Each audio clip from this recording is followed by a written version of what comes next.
Your Holiness, if you are successful and all of these cities and mayors decide to make kindness an important part of their thinking, then and they make those little medallions, your bag is going to get very heavy, I think. Then I can sell it. Make some money. I want to, as we wait for your questions, which I know are now being collected, and we're going to be excited to start to begin reading to His Holiness. Let me first begin with a question to our two other panelists, Lady Gaga and to Philip Anschutz. Both of them have started these foundations, as I said, that focus to some degree on kindness. And if I get their attention,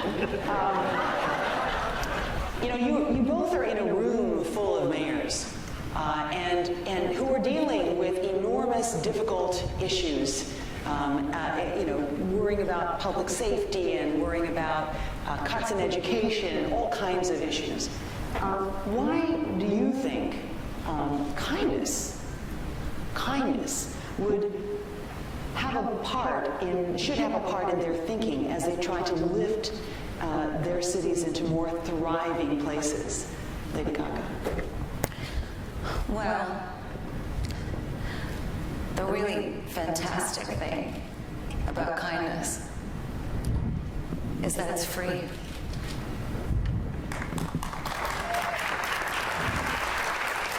It's the best resource that we have because you can give and receive kindness.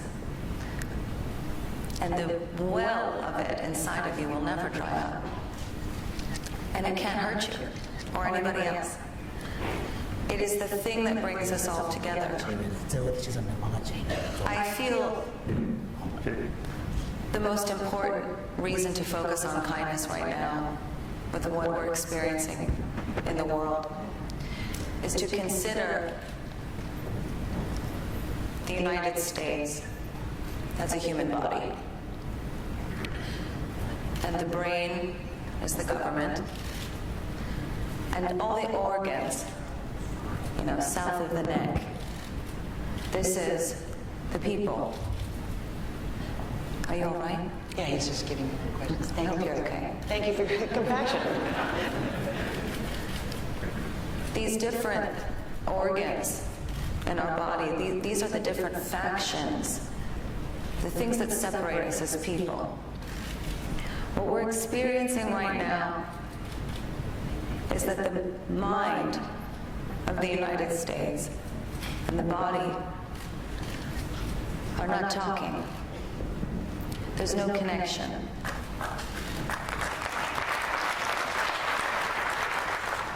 In science, what it tells us is that this connection between the brain and the rest of the body, when it erodes, you have system failure, brain damage. This is what we're witnessing. Because the mind of the United States and the body of the United States are not connected, we have disharmony.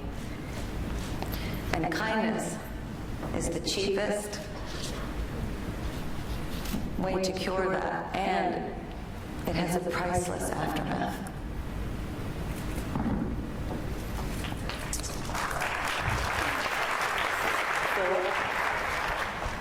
And what's on my mind at this very moment is how unlikely this trio is sitting up. You have the leader of one of the world's great religions, you have a world-class entertainer, and then you have this obscure business guy. And it's unlikely that we're discussing kindness, of all things, not a very precise term. It's unlikely that you have a great Fisher and a Tom Tate who have kindness as the foundation of their cities.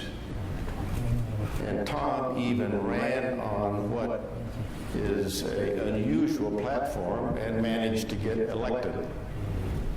And last of all, you have a room full of individuals who are pretty practical people, or they wouldn't be in this room. I think they're interested is there an answer to all of this? Is there somehow a solution that is something they can use, actually take away and use from this? And if I can just take a minute and give you a little background as to why I am sitting with the three of you.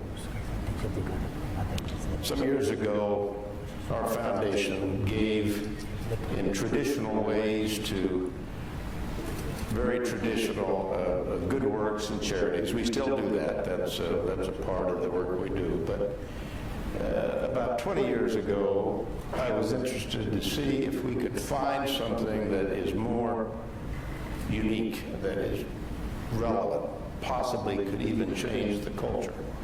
And by the way, it was difficult because we were looking for something that would unify people, that people could agree on. And as all of us in this room know, there are very few things in our society today that we can actually agree on. There's so many things we can't agree on. What we finally came up with was a list of values. There's about 100 core values that we build our programs around. Things like fairness, trust, learning, perseverance, love, patience, optimism, humility, confidence, civility. These are universal values that transcends race and religion and politics and nationality. Those values are what we decided to build a program around. We started a foundation called the Foundation for a Better Life, and if you noticed on some of these PSAs and billboards, that's what the program is primarily built on. There's always the reminder to pass it on. Have this value, pass it on to somebody else. The thing that we learned from the first 10 or 15 years of that is really the umbrella value here is kindness. If you have an individual that has kindness, it correlates very strongly to having these other values that I touched on a moment ago or that are in our program. And this value of kindness can be taught, it can be learned, it's very transferable, but it's important that you connect with children when they're young so they build it into their thinking and their very being. It becomes a habit. And I will end with saying, you can't give us any money as mayors. I think you probably get propositioned a lot on that point, but you cannot give us any money because we don't accept donations.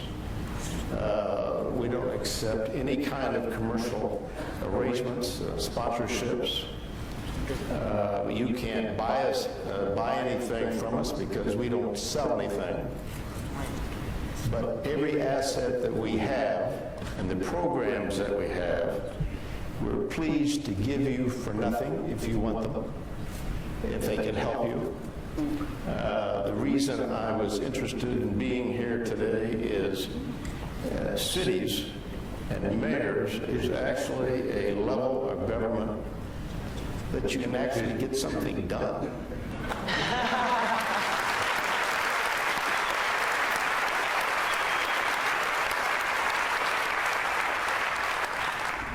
So the work we've done, the capital we've invested, if we can be of any assistance to any of you in this room, we're pleased to do it.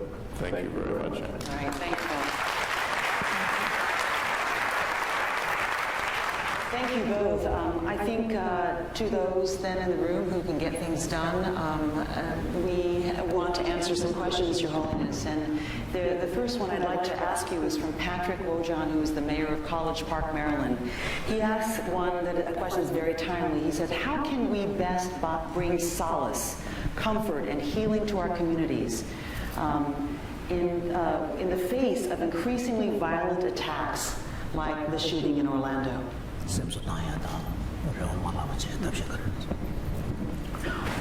I think, for example, as you mentioned, the physical illness, I think the example of that on the physical level, I think the illness, some painful illness, you see, we have to carry two levels of treatment. First, reduce pain, like painkiller or these things. That does not mean the final solution. In the meantime, you have to tackle the root cause of that pain. So similarly, our problem, I think, on the level of city also, I think same. The immediate solution was today attack some of these problems. I think better to ask some specialist. I don't know. If I carry some responsibility of one mayor, I think I may create more confusion. And because of mass success, mass I'll end up creating a mess. So, and then long run, I think all these problems, as I already mentioned, our environment as such, I think as far as compassion, kindness is concerned, our environment is something very dry.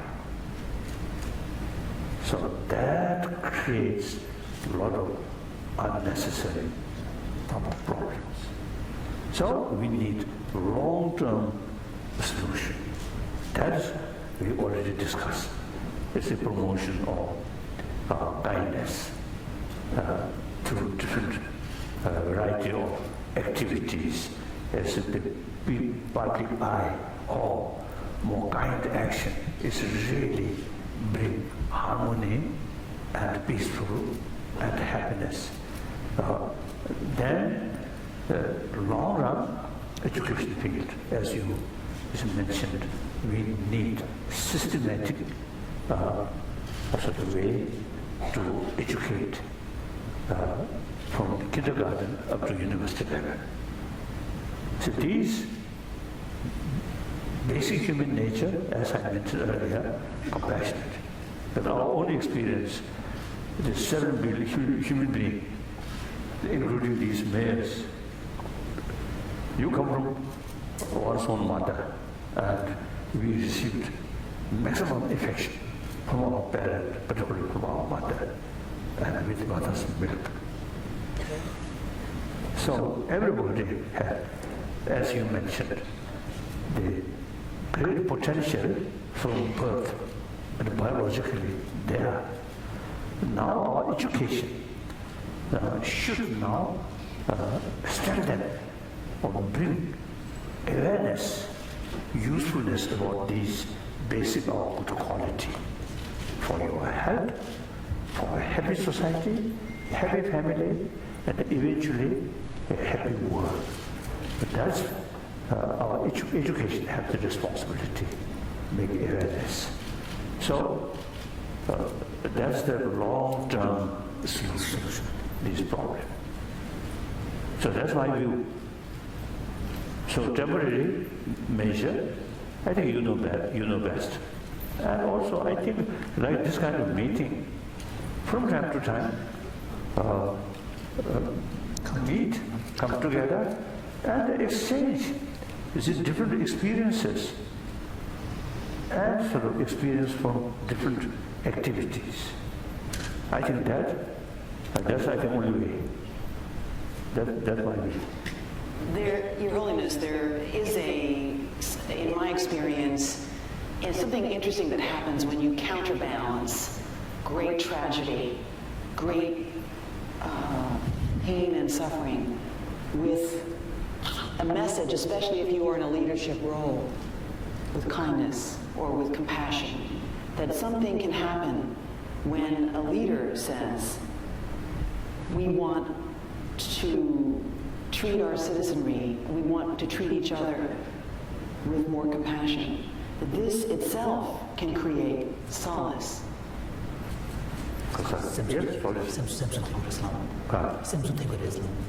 That's right. So I feel everybody has the same experience. When I got some sick, and then this is a few days in hospital. And then doctors, nurses, I have never met before, new person. Strangers. They were strange. But if you come with some needle and some sort of instrument, with smile and showing affection, then you feel safe. No need to introduce. Introduction. As soon as that person enters your room where you live, smile and resting some jokes like that, then you feel very happy and your mind very fresh or something high spirit. So that's very, very important for recovery of illness. On the other hand, nurses or doctors with these equipment come or treated you like repairing one machine. When you repair a broken car, no need to smile.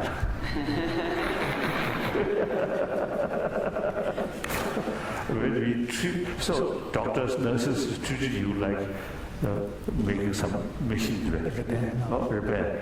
Then you feel, sometimes you feel, these may carry some experiment on my body. So then remain in the hospital, little anxiety, I think very bad for our recovery. So therefore, the human affection, not necessarily to know the background, but showing affection, that immediately we develop closeness feeling and trust. So the solace concept. That's how you get solace. So you can give solace as leaders in this manner, being a doctor to your communities as they're suffering this anxiety. Right. So my own experience, you see, when I sort of passing through, because the corridors are like, Corridors long. and in hotel, there's some sweepers, usually sometimes they remain something because of that, a little bit because of that. Distance. Distance. And I always approach them, shake hand. Then immediately, you see, they also respond, smile. Consider we are same human being. Never consider importance of rank or the position or family background. Usually, I think, less emphasis. The basic level, we are same human being, but we usually, pay more attention about their also the family, their profession, and rich and poor, and some influential person, then artificial smile.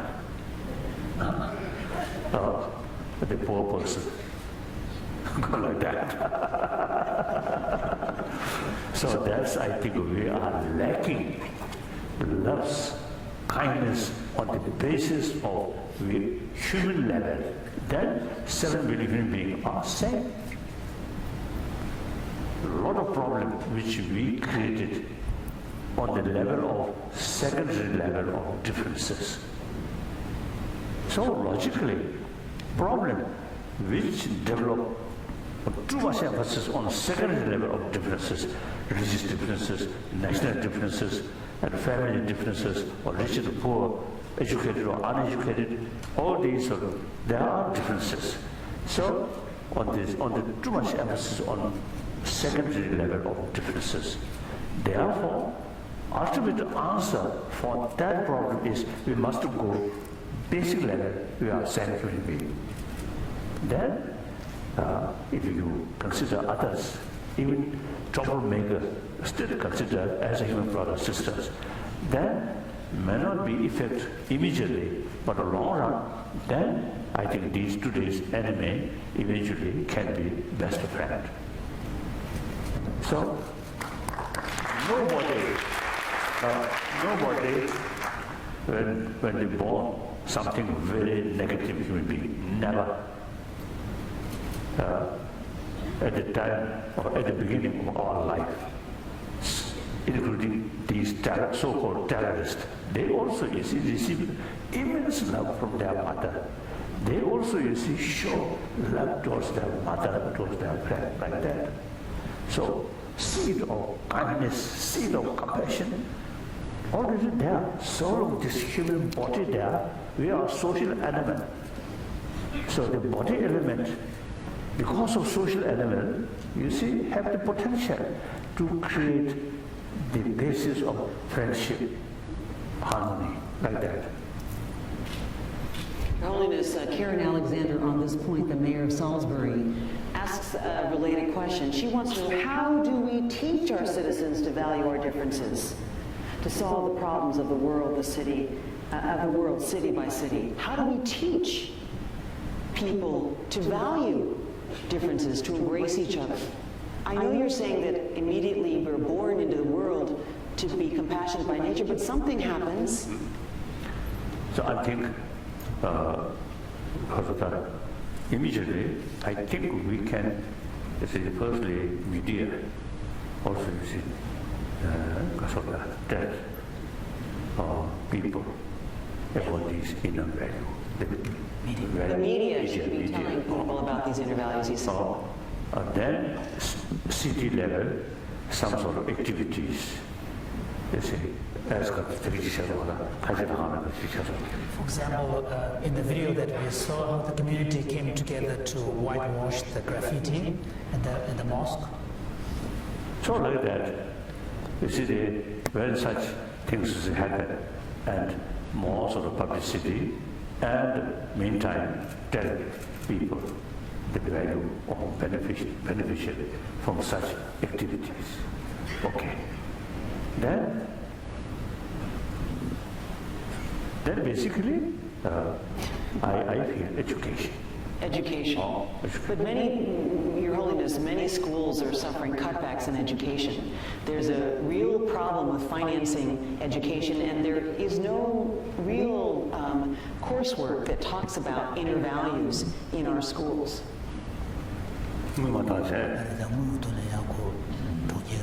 That's I don't know. I didn't read Tibetan or the Indian tradition. You see, there are some deities. You see, deities themselves very fat, and it's supposed they are very, very rich. Maybe among the deities, billionaire. The deities are billionaires? Oh, the gods are billionaires.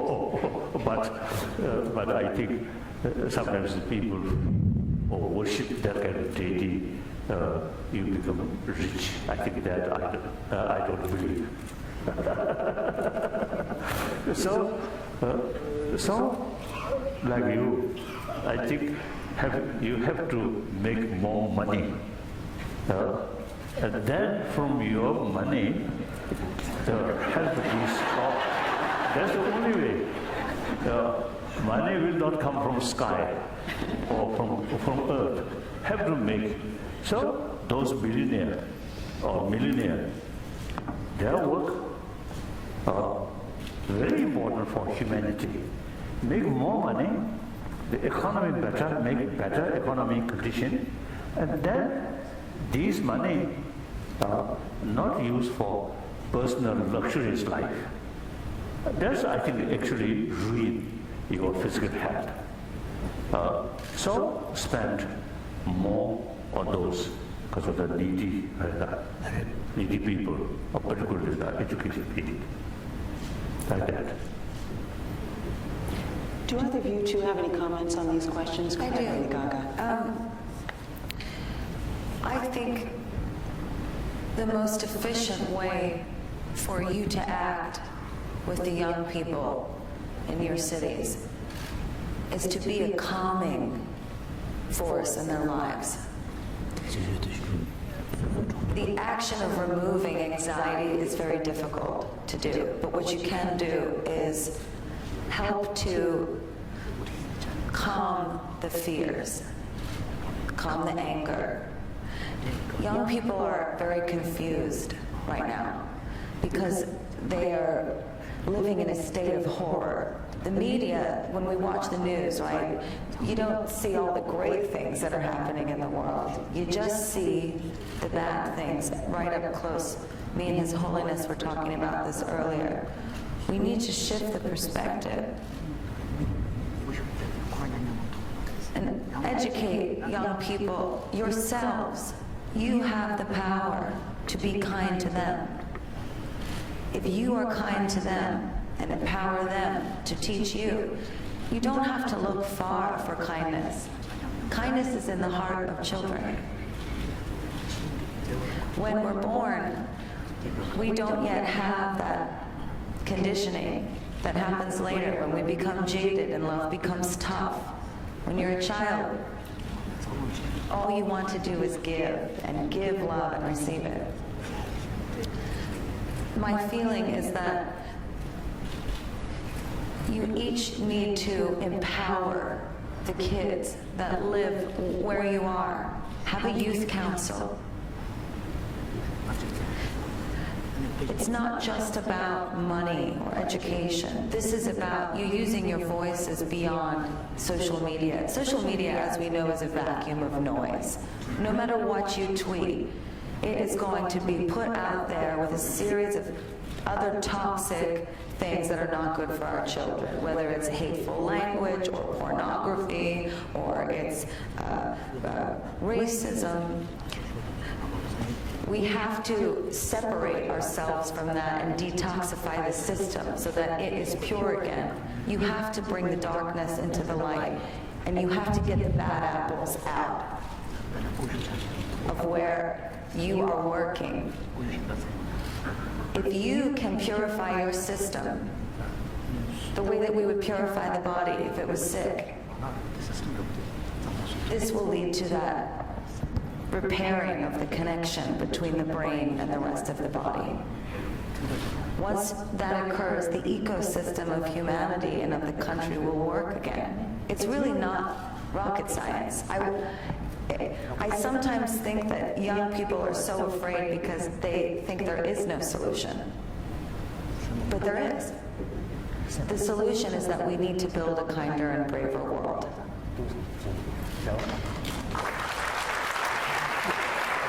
In addition to that, I just wanted to say, in times of chaos and crisis, what we all tend to do, right, is start pointing fingers at where we think the bad guys are, where the evil is. We all start arguing. Everybody has different opinions about that. Please do not forget that hatred or evil, whatever you want to call it, it's intelligent, it's smart, and it's invisible.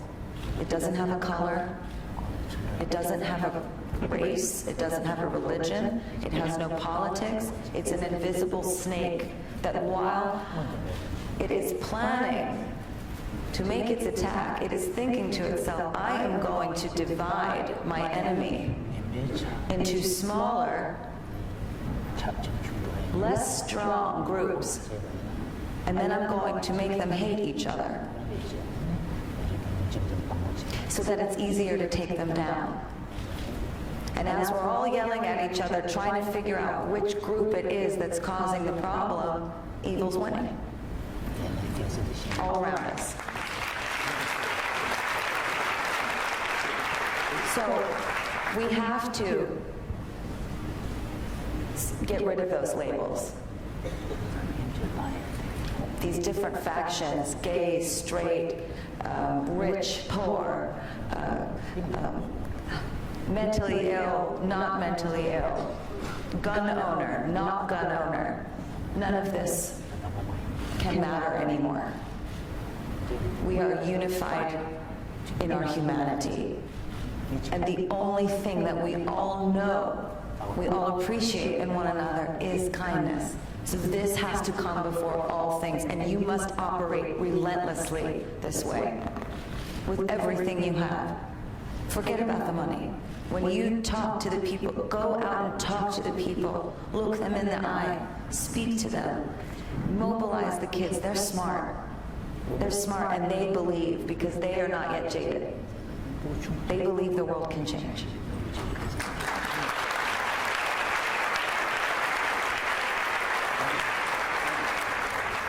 So on this point of taking action, we were hearing some ideas, sort of to be an embodiment as a leader, a salve as a symbol of compassion and kindness as leaders who have great power in your communities, to enlist the youth, maybe start a youth council to use that energy to try to sort of create change.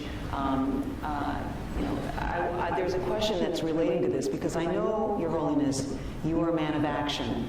You want people to come out of this meeting with real ideas, or to at least begin to think about ideas about how they can be a force for good in their communities and help them thrive in this environment that we're in.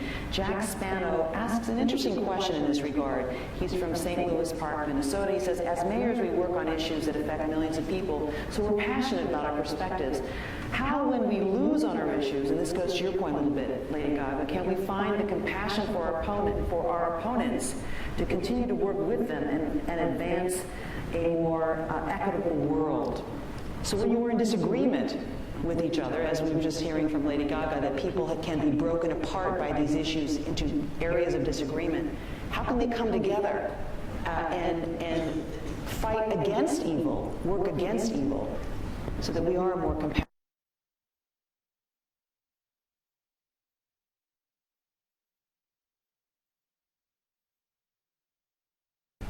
Make distinction, action and an actor.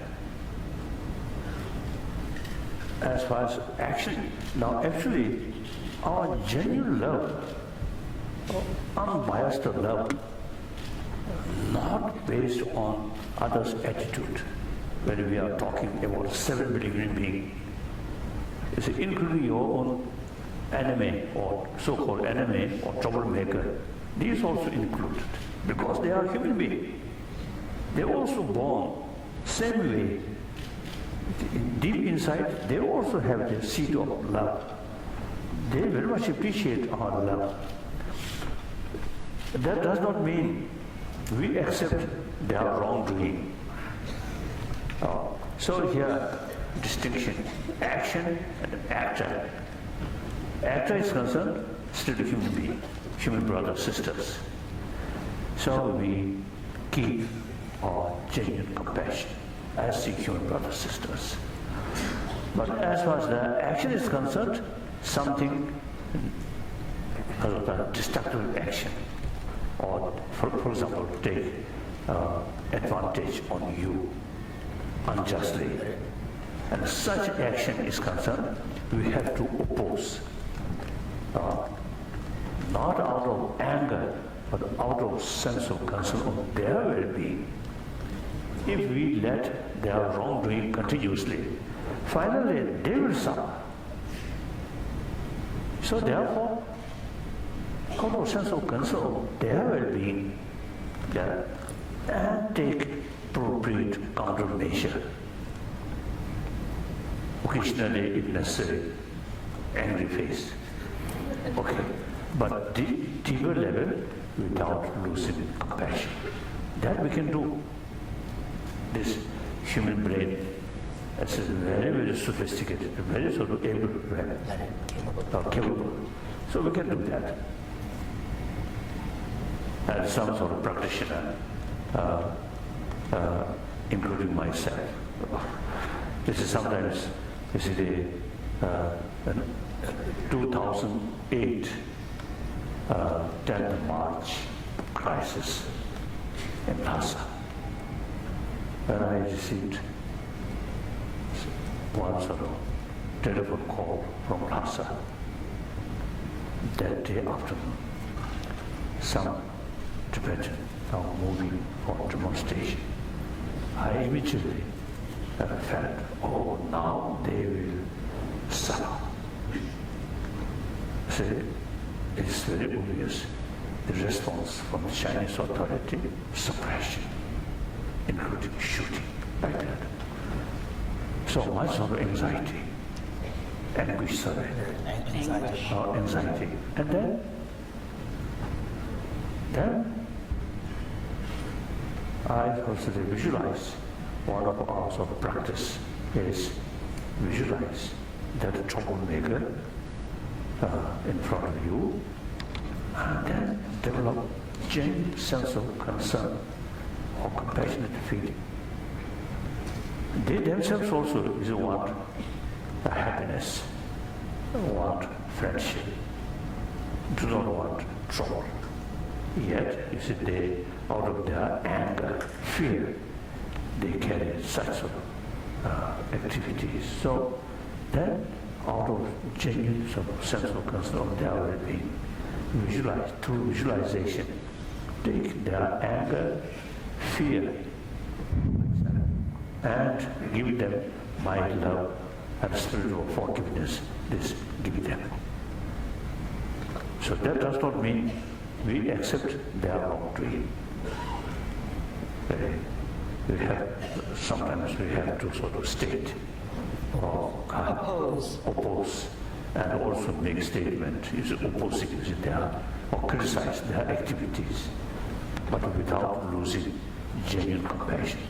That we have the ability. So therefore, if someone is doing a wrong thing, we have to oppose, including sort of constructive criticism. Constructive criticism. Without losing compassion. That we can do. So therefore, eventually, that person, as I mentioned before, eventually, there is possibility to become a close friend, like that. If they are, because of their wrongdoing, we also use it as a countermeasure, negative, with anger. And then the situation becomes worse and worse. Like that. Now, for example, violence in the world affair. As a motivation, some leaders, I think, sincere. Goal, good. But their method, use force. So, once you committed force, then counter force, then continuously. Any sort of use force or violent method, the side effect is immense, unpredictable. At the beginning, you want limited, because of that, Use of force, use of violence. use of violence through use of force. You intended limited. But the very nature of the violence is unpredictable, and side effect immediately you see develop. So I think the United States policy regarding Iraq crisis, I feel that.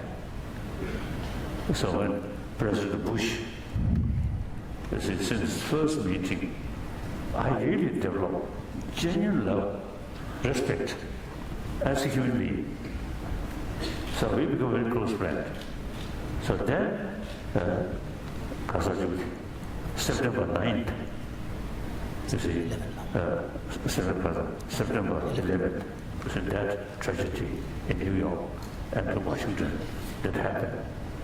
Then, September 12th, I wrote a letter, expressed condolence, and meantime, I express, I hope this problem dealt by non-violent way. I express. But then, some use force, trying to remove Saddam Hussein. So afterward, again is in my meeting with Mr. Bush, President Bush, I told him, because we know each other very close, very friendly, so I told him, I love you, I respect you, but some of your policies concerned, I have some reservation. And she smiled, he smiled like that. So I know his motivation is good. Try to bring democracy, freedom in Iraq. But the method is rely on force. So unpredictable sort of consequences happen. So that's one example. So the violence, I feel now, I think should think, or use force, should think outdated thinking, outdated policy. Now, only thing is talk, dialogue. So I often used to express, 21st century become century of violence. Now, 20th century become century of violence. Now, 21st century should be century of dialogue. Disagreement always there. Different interests always there. So then, how to solve that? Not by force, but talk, meet, and with respect their own interest, their own right. Then make some kind of compromise. That's the only way. Yes. Like that. You can't fight fire with fire. It makes no sense. You just make more fire. Kindness is the water that puts out the fire. So on that day, we've only a few minutes left. In fact, we've gone a little overtime, and so if some of you have to go, we'll understand if you have to go, but I'd like to get to a few more of your questions. There's a question here from Mayor Nancy McFarland from Raleigh, North Carolina. She asks, as a mayor, what is the most important thing that each of us should do every single day? She's asking on behalf of the mayors. What is something they can do every day? I don't know. May I just say, I think this Oh, right.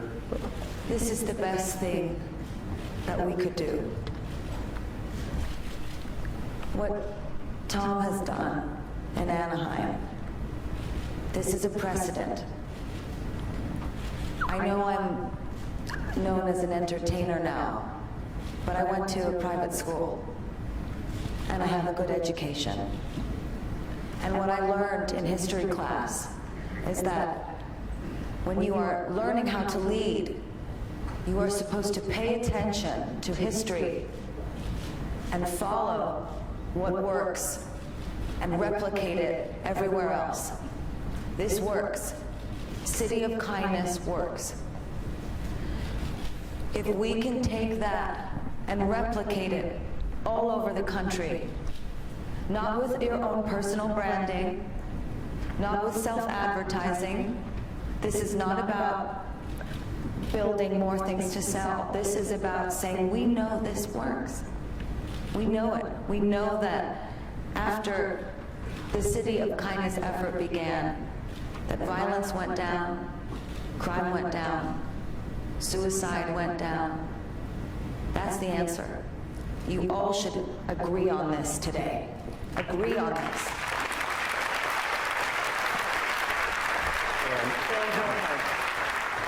And if I might just make an observation, I don't want this to be taken out of context, but the natural adversary of every city and every mayor in this room are young people.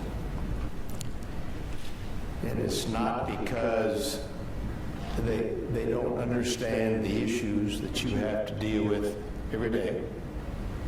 And even if they did, they wouldn't agree on them. But there is things that you can agree on. It's a way of talking to one of your adversaries and potentially making them into allies. Because most of these young people, and this is why it's very important to have Lady Gaga sitting up here, who's got, I don't know, 60 million likes or some huge number that follow, is they do understand values. And you can agree on them. And they're looking for something to be supportive of and someone to support. Give them something to believe in. Yeah. Everybody wants to live in a kind city. I promise you, it will only bring more beautiful things your way. It will not destroy your city to make it a place of kindness. This is, you know, I think about the world like an apple sitting on a kitchen table. If you don't preserve the apple, it's going to rot quicker. So what I'm saying is the earth is a slowly rotting apple on a kitchen table. And we are the seeds. And the good seeds replenish the apple with kindness. And the bad seeds, they just quicken the erosion and the rotting of the whole thing. We want you to be all good seeds today. Be good, plant good seeds everywhere. Then here, according to my own experience, when you see some sort of difficult decisions come across way, and difficult situation and difficult sort of decisions, then I always look, as you mentioned, I mentioned there also, you see, they look from a wider perspective. Then this problem which you are facing is sad, a problem. But there are some other positive things there. So if you look from a wider perspective, you see the intensity of that sort of negative event reduce. So if you look only, you see that, so that I usually do. Then, I say, looking from wider perspective, there are many positive things there.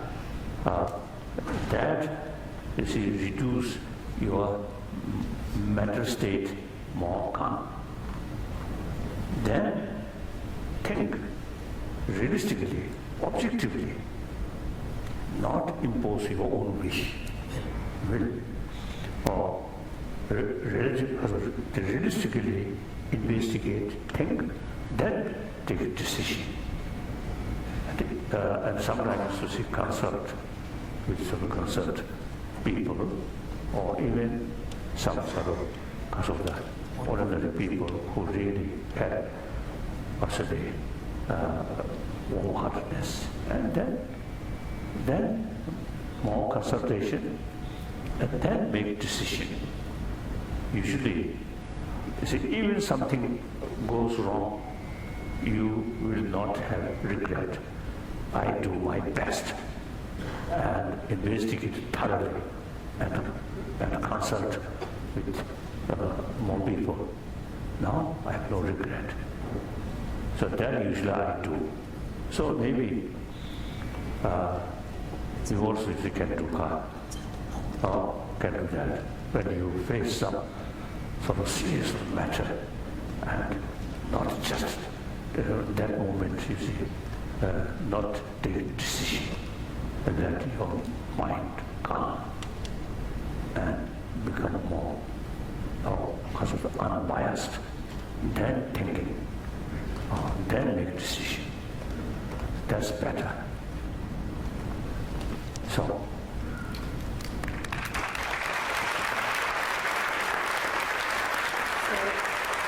I'm sorry that we don't have time for all the questions, but for all of you who've given me questions, I'm going to make sure to present them to His Holiness's team for him to consider. So he will actually have your questions to consider for his thinking. I want to thank our panel. We've been really lucky to have both you, Lady Gaga, and you, Philip Anschutz. And I also need to mention that Jinpa, the translator for His Holiness, has been translating for him for more than 30 years, and we really are grateful that he is also. And most of all, what we've heard today, I think, is a lot of respect from His Holiness to your power to be symbols in your own communities, and that as symbols of compassion or kindness, you can have a great impact on the future, and that you are looked up to by people in your communities, or you would not have your positions. You have young people who are looking, as Lady Gaga mentioned, for role models, for opportunities to make their world a better place. And so it's really, really now what you think about what you've heard, and what in your communities you think you can do to be a better, a bigger force for good than you already are, and perhaps contribute to a more peaceful world. Thank you so much to you and to His Holiness, the full team Dalai Lama.